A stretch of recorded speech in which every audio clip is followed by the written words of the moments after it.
The house on Belmore Road was not unkind. That was the thing people never understood when Nora tried to explain it, years later, when she had the words for what she had lived through.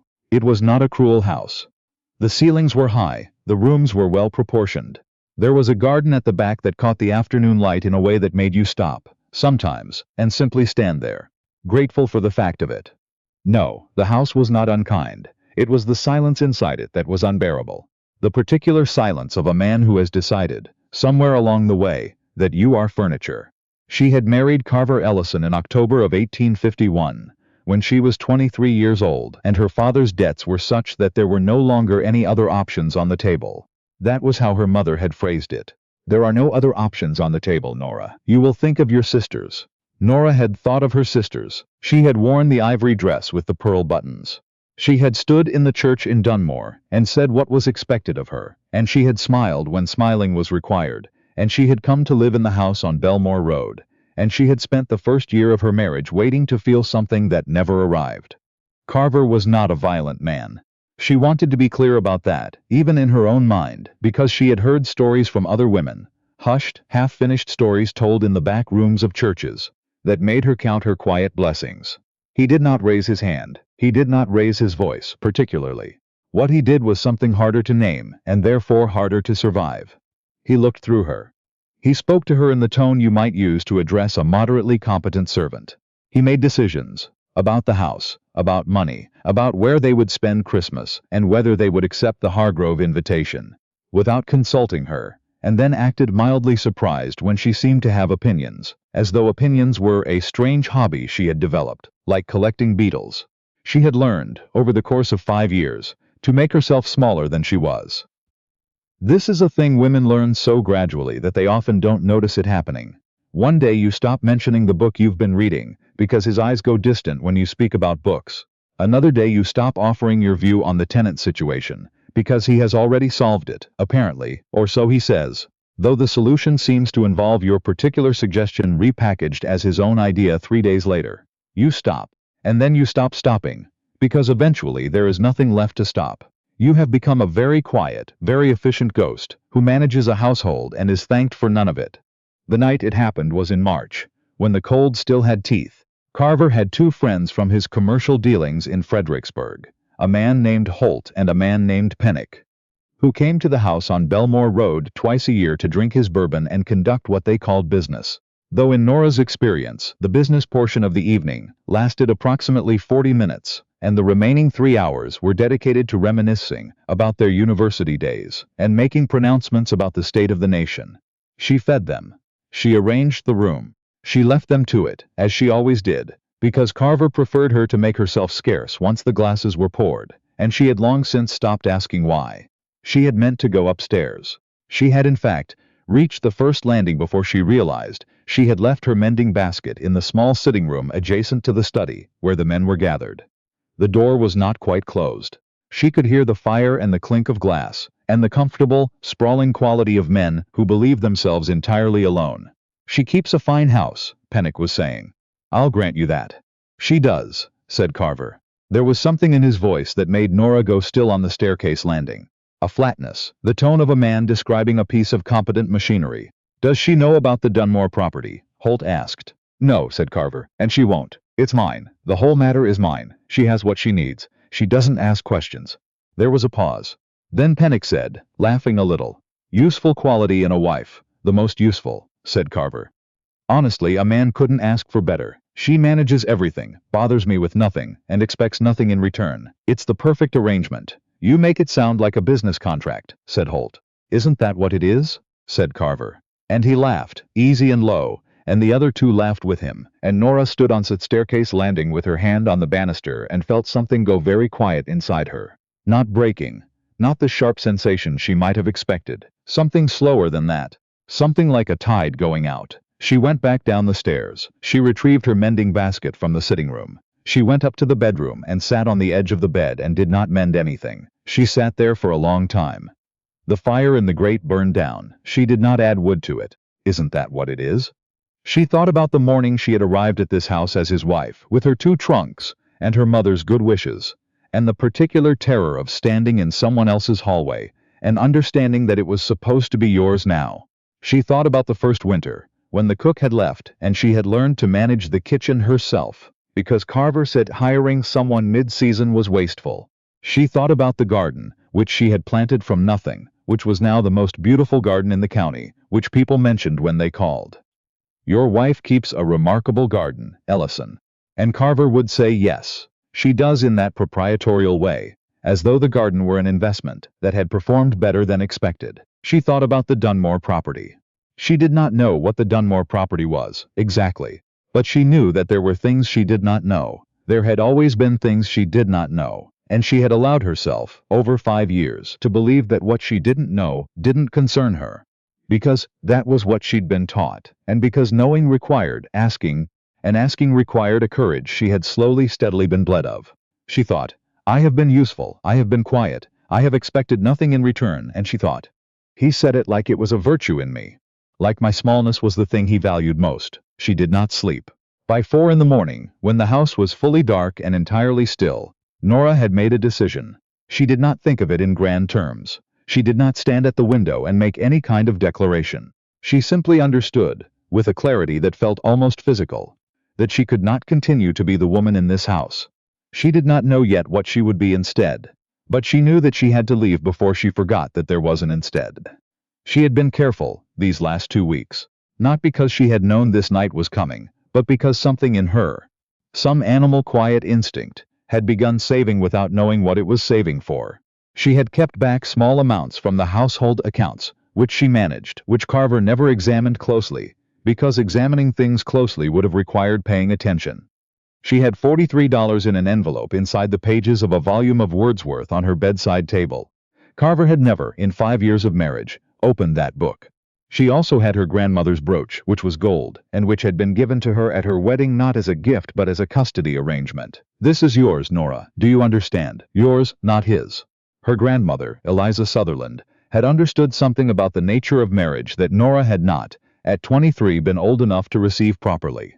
She packed one bag. One bag was all she could carry without drawing attention, and she intended to be 3 miles down the Belmore Road before the household stirred. She took her warmest dress, her sturdy boots, the Wordsworth with the envelope inside it. She took her grandmother's brooch. She took the small journal she had kept in secret for 4 years, though she almost left it. It was heavy, and it contained nothing she particularly wanted to remember. But in the end she put it in the bag because it was hers, and she was learning to take what was hers. She did not take her wedding ring. She set it on the mantel, very carefully, next to the clock. She went out through the kitchen at the back of the house. The March air hit her like cold water, and she stood on the back step for one moment with her eyes closed, and then she walked. The road was empty at that hour. She had known it would be. She had thought about this, about the cold, about the darkness, about the fact that a woman walking alone on a rural road at 4 in the morning would be cause for comment if anyone saw her. She had thought about it and decided that comment was a thing she could survive. What she was less certain she could survive was another 5 years of the alternative. She walked for an hour before she heard a wagon behind her. Her first instinct was to step off the road, into the tree line, and wait for it to pass. Her second instinct, slower, steadier, was that she was 28 years old, and she was done making herself invisible. She stayed on the road. The wagon pulled alongside her and she looked up and there was a woman driving it, 60 or so, with a face like the American weather, browned and decided. "Where are you headed?" the woman asked. "Toward Calder," Nora said. It was the nearest town she could think of that was not Dunmore. The woman looked at her bag, looked at the road, looked at the pale, sleepless quality of Nora's face. "Get in," she said. It was not a question. Her name was Mrs. Pruitt, and she was on her way to her sister's farm outside of Calder to help with the spring lambing, which she did every year, which her husband knew about and did not object to because objecting to Mrs. Pruitt, Nora would later learn, was an enterprise no sensible man had ever survived. She did not ask Nora why she was walking alone in March before sunrise. She offered her bread from a cloth bag and pointed out the ridge of mountains turning blue in the early light and mentioned that the road would be easier once they cleared the valley. "My sister takes in women sometimes," Mrs. Pruitt said after a while, not looking at her, eyes on the horses. "If a woman needs a place to settle for a bit while she works out what comes next." Nora looked at the mountains. "Does she? Her name is Lucinda Farrow. You should know it in case you need it." "Thank you," Nora said. "Don't thank me. Just remember it." Calder was a town that had been built around a textile mill and had survived the closing of the textile mill through sheer stubbornness and the enterprise of its women, who had, in the decades since the mill closed, established a school, 2 trading concerns, and a medical dispensary funded by subscription. Nora did not know this when she arrived. She learned it gradually, over the weeks that followed, in the way you learn things about a place when you are no longer just passing through. She found Lucinda Farrow by asking at the post office. The postmaster, a long-faced man named Birch, gave her directions without curiosity, which she took as a good sign.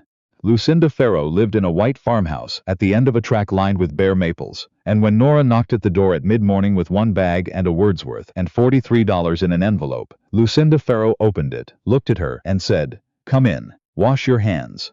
We're about to have dinner." She was a small woman, Lucinda. Sharp-featured, sharp-minded, the kind of woman who had been underestimated so many times that she had long since stopped noticing. She was a widow.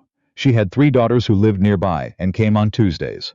She kept goats and a large kitchen garden and a room at the back of the house that she rented to women who needed it. "I can pay," Nora said, at the kitchen table, over the stew. "Not indefinitely, but for a while." "I know you can," said Lucinda. "Or you wouldn't have said so. I need to find work. What can you do?" Nora thought about this longer than she might have expected to. It was a question that seemed simple and was not. She could manage a household to a degree of efficiency that most women would have found remarkable. She could keep accounts. She could plan a kitchen garden and execute the plan. She could sew, not brilliantly, but well. She had read widely, because reading was the one freedom that had never entirely been closed off to her, and she could teach. "I can teach," she said. "Reading, writing, arithmetic up to a point. A little history." "The school lost a teacher in January," said Lucinda. "The man they brought from Richmond was drunk by February and gone by March." "I see," said Nora. "I'll write a note to Mrs. Calloway. She manages the school committee." Lucinda stood and began to clear the plates with the efficiency of a woman who has long since stopped waiting for anyone to help her. "You'll want to clean up and sleep before you meet her. You look like something the road left behind." "I feel like something the road left behind," Nora said. Lucinda paused and looked at her for a moment with something in her expression that was not pity. Pity was entirely the wrong word, but was perhaps the recognition one woman extends to another when she has made a particular kind of journey and arrived somewhere unexpected. "That passes," she said. "The feeling. It always passes." She slept for 14 hours in the room at the back of the house, which had a window that looked out onto the maple track and a quilt on the bed that smelled of lavender and practical soap. She woke disoriented, not knowing for a moment where she was, and then she knew, and the knowing was complicated. Relief and grief and something that she did not have a name for yet, which was perhaps simply the sensation of being in a space that was hers and no one else's. She had expected the grief to feel like failure. It did not. It felt like the accurate weight of what she had lost. Not Carver. She did not grieve Carver, but the version of her life she had believed she was living. The marriage she had told herself was ordinary. The years she had given to the house on Belmore Road with the high ceilings and the good garden and the particular silence. She was 28 years old. She had $43, a brooch, a change of clothes, and the ability to teach. She decided that was enough to begin. She met with Mrs. Calloway on a Thursday, in the front room of the schoolhouse, which smelled of chalk and wood smoke and children.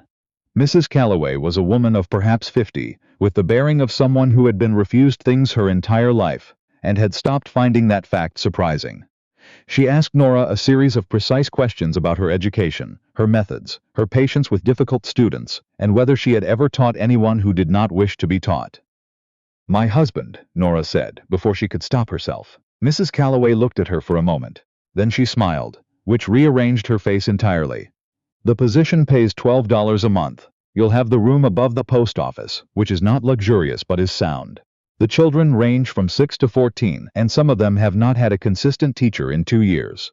Some of them will test you." "I expect they will," said Nora. "Can you start Monday?" She started Monday. Teaching was the first thing in 5 years that had asked something real of her. Not the kind of asking she had become accustomed to. The asking that said manage this, arrange that, be here, be quiet, be useful, be invisible. This was asking that said here is a child who cannot read, who is 8 years old and ashamed of it, and you are the person in this room who has to fix that. It required her full attention, which was the greatest gift it could have given her, because full attention is the natural enemy of spiraling, and Nora had been at risk of spiraling. There was a boy named Jasper who had decided, For reasons he considered sound, that arithmetic was a personal enemy.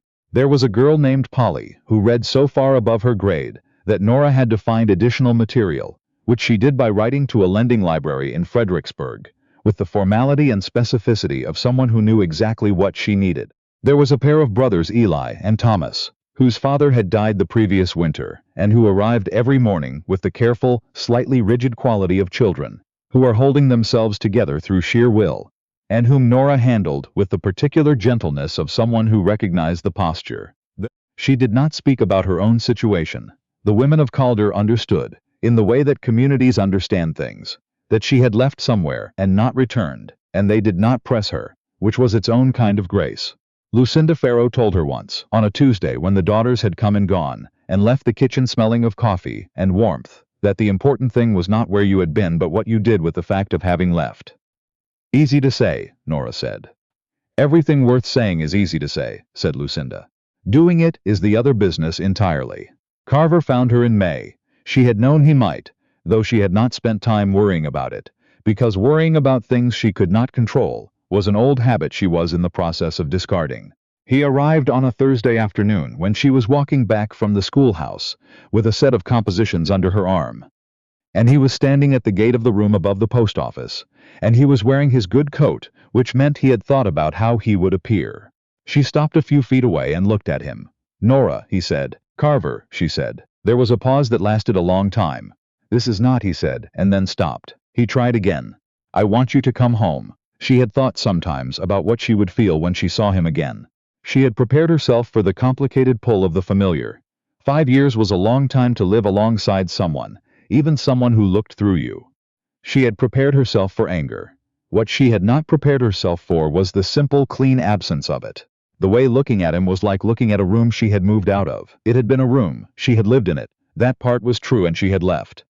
Why, she said. He blinked. It was not, apparently, the response he had expected. Because you are my wife. That is a reason, she said. But it's not an answer to the question I asked. Nora, did you come to tell me about the Dunmore property? She said. She watched his face. She watched what happened to it when she said that, which was interesting, in the same way that setting down a heavy thing you have carried for a long time is interesting. You didn't know until that moment how heavy it had been. He was quiet for a long moment. Then he said, You heard. I heard, she said. I heard all of it. He looked at the compositions under her arm. He looked at the room above the post office. He looked at her face, which she was keeping very still, and she thought she saw, somewhere behind his eyes, something that might have been the beginning of understanding, the first dim recognition that the thing he had built, the arrangement, the perfect, useful, quiet wife, had required something real from her that he had never thought to value, and was now irretrievably elsewhere. I would like you to understand, she said, that I am not angry. I have been, but I'm not now. What I am is clear. I am clear in a way I haven't been in 5 years, and I am not going to trade that for anything that was on Belmore Road. You can't simply. There are legal. I know what the law says, she said. I've spoken with Mr. Hale, the solicitor in Calder, who had, at Mrs. Calloway's introduction, spent an afternoon explaining to her, with methodical precision, what her situation was and what it was not. I know what I am and am not entitled to. I intend to pursue that, and I intend to do it calmly, and I hope you will respond in kind, because the alternative is unpleasant for everyone. Carver looked at her for a long time. You've changed, he said. I've returned, she said. There's a difference. He left the same day, back toward Dunmore, and she watched the road from the window of her room, above the post office, until the sound of his horse was gone. Then she sat down at the table by the window and looked at the maple trees on the Farrow track, visible from here on a clear day, and felt the particular quality of an ending that does not feel like an ending, that feels instead like a room with good light and all its windows open.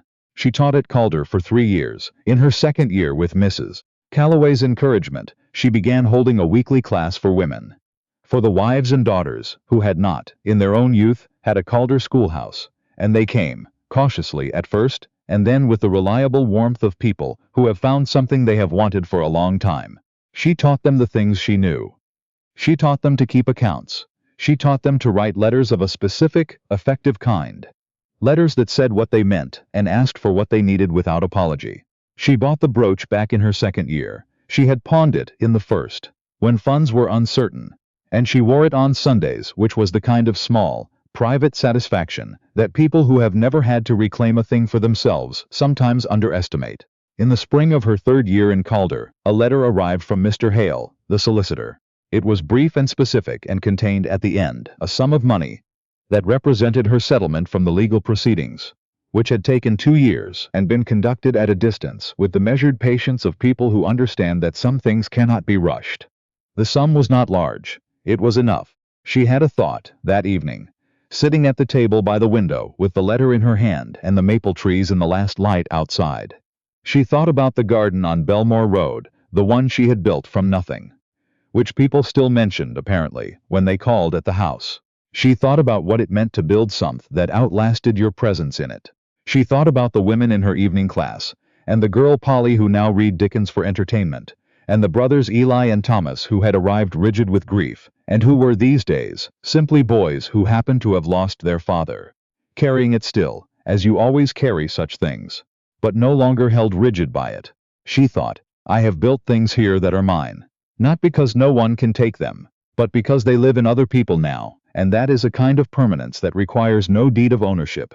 She opened the journal she had kept in secret for 4 years on Belmore Road, the one she had almost left behind, the one she had taken at the last moment because it was hers. She turned to the first blank page, which was near the end. She picked up her pen. She wrote the date, April 14, 1854. She wrote, I came here with $43 and a grandmother's brooch and a book of poetry and the understanding that I had to leave. I am still here. I have not regretted a morning of it.